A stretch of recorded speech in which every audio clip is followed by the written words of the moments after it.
वर्तमान सरकार जो सरकार कही क्षमता को आसिले मद मुक्त ओडिशा करेंगे से बारंबार विभिन्न आड़ मद बढ़ई चली वर्तमान टेट्रा पैक मद दबार जो घोषणा करें दृढ़ निंदा करुचु एवं संपूर्ण मद मुक्त ओडिशा करवा मद को संपूर्ण निषिद्ध करवा आमे दाबी करुचु यही एससीबी जो अभावन घटना घटला जोटा को आमे मन कर गोटे मनुष्यकृत जोटि कि राज्य सरकार एथपाई संपूर्ण भाव में दायी राज्य सरकार जो माने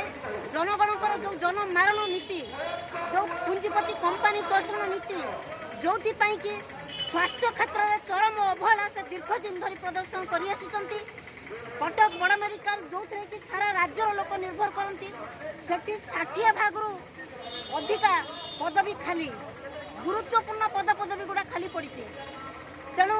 कम संख्यक आउटसोर्सिंग रे ठिका नियुक्ति रे गुरुत्वपूर्ण पदवी भी काम चलाऊँ तेणु यही अवस्था जो अभावन घटना से दिन घटी ए पर्यंत 14टी अमूल्य जीवन गलानी तेणु एपाई राज्य सरकार संपूर्ण दायी से तार विचार विभाग तदंत आम दाबी करके समस्त विरुद्ध कार्यानुष्ठान और विशेष भाव में स्वास्थ्य मंत्री अविलंबे इस्तफा दिंतु आम दाबी कर राज्य सरकार किसी क्षतिपूरण देवाई क्षतिपूरण देवाई जहाँ कहते आम एकमत नुहू आम दाबी करुचु प्रत्येक मृतकों परिवार को